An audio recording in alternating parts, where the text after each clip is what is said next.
یہ آکاشوانی کا سری نگر اسٹیشن ہے۔ اردو خبروں کے ساتھ میں محمود احمد۔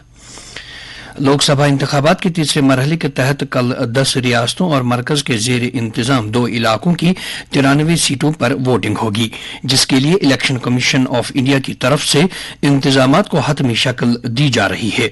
اس مرحلے کی انتخابی مہم کل شام اختتام پذیر ہوگی۔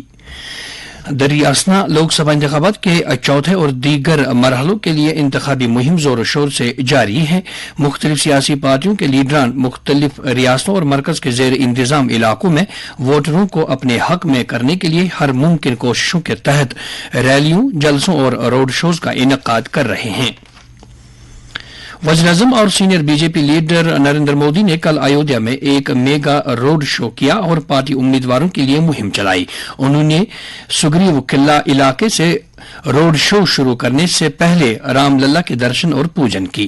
نریندر مودی نے سیتاپور ضلع میں ایک اور انتخابی ریلی سے خطاب کرتے ہوئے کہا کہ کانگریس نے اب کھلی خوش آمد کی پالیسی کا سہارا لیا ہے کیونکہ وہ اقلیتی ووٹ کھو رہی ہے۔ اتر پردیش کے کانگریس انچارج اویناش پانڈے نے پھول پور حلقے میں رابطہ کاروں کی میٹنگ کی۔ دوسری طرف سماجوادی پارٹی کے سربراہ اکھلیش یادو نے آگرہ ضلع میں ایک انتخابی ریلی سے خطاب کیا۔ چیف الیکشن آفیسر پی کے پولے نے امید ظاہر کی ہے کہ اس سال سرحدی علاقوں میں انتخابات 5 سال سے جاری جنگ بندی کی وجہ سے پرامن طریقے سے کرائے جائیں گے۔ کل بانڈی پورہ کے دورے کے دوران سویپ کے تحت منعقدہ ایک پروگرام میں شرکت کرتے ہوئے انہوں نے کہا کہ سرحد پار سے انتخابی مداخلت نہیں ہونے کی امید ہے۔ انہوں نے کہا کہ اگر ایسی کوئی کوشش ہوتی ہے تو اس کے لیے الیکشن کمیشن کے پاس پہلے سے ہی ایک پلان بی موجود ہے۔ سی ای او نے کہا کہ راجدھان ٹاپ موسم کی خرابی کی وجہ سے بند رہنے کی صورت میں چناو عملے، الیکٹرانک ووٹنگ مشینوں اور دیگر مواد کو بھارتیہ فضائیہ کے ذریعے وہاں پہنچایا جائے گا۔ انہوں نے امید ظاہر کی کہ اس بار ووٹر ٹرن آؤٹ گزشتہ تمام ریکارڈ توڑ دے گا۔ چیف الیکٹورل آفس نے لوک سبھا انتخابات میں زیادہ سے زیادہ ووٹران کی شرکت کو یقینی بنانے کے لیے کل سری نگر کے سنڈے مارکیٹ میں ایک اسٹریٹ پلے کا انعقاد کیا، جس سے وہاں موجود ہزاروں افراد محظوظ ہوئے۔ Chief electoral office Jammu Kashmir میں تعینات نوڈل آفیسر میڈیا سپنا کوتوال نے کہا کہ یہ اقدام نوجوان رائے دہندگان کو انتخابی عمل کی طرف راغب کرنے اور شہریوں کو با اختیار بنانے کے لیے جمہوری نظام کو مضبوط بنانے کے چیف الیکٹورل آفس کے عزم سے مطابقت رکھتا ہے۔ ووٹر بیداری اور انتخابی شرکت کی حوصلہ افزائی کے لیے ایک بڑی پہل کے تحت ضلع الیکشن آفس کپوارہ ٹیٹوال میں ایل او سی پر 8 مئی کو سویپ کے تحت ایک میگا ووٹر بیداری پروگرام کا انعقاد کر رہا ہے۔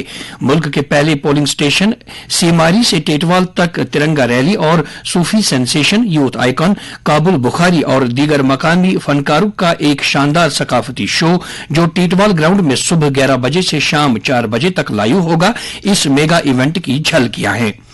ضلع election officer Kupwara Ayushi Sudan نے سبھی کو ٹیٹوال میں اس میگا ووٹر بیداری پروگرام میں شرکت کے لیے مدعو کیا ہے۔ اس ایونٹ کا مقصد پہلی بار ووٹروں، طلبہ، کمیونٹی لیڈروں، علاقائی یوتھ آئیکانز، مقامی فنکاروں اور عام لوگوں کے علاوہ ضلعی انتظامیہ کے اہلکاروں کو اکٹھا کرنا ہے۔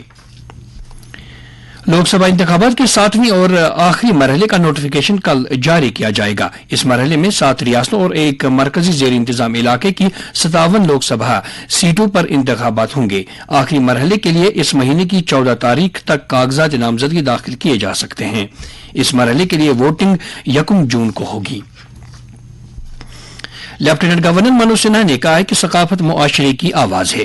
بھارت ثقافتی اقدار کے احیاء کا مشاہدہ کر رہا ہے اور جدید تعلیم نوجوان نسل کو قدیم اقدار کو برقرار رکھتے ہوئے عالمی دنیا سے مقابلہ کرنے کے قابل بنا رہی ہے۔ غازی پور میں بھارتی ثقافت اور روایت کے تحفظ میں جدید تعلیم کا کردار کے موضوع پر ایک سیمینار سے خطاب کرتے ہوئے انہوں نے کہا کہ جدید تعلیم نے روایت اور ٹیکنالوجی کے درمیان، سائنس اور سنسکار کے درمیان ایک عمدہ توازن برقرار رکھا ہے۔ اور اب درجہ حرارت۔ سری نگر میں رات کا کم سے کم درجہ حرارت 9.3 ڈگری سیلسیس، جبکہ جموں میں رات کا کم سے کم درجہ حرارت 21.3 ڈگری سیلسیس درج کیا گیا۔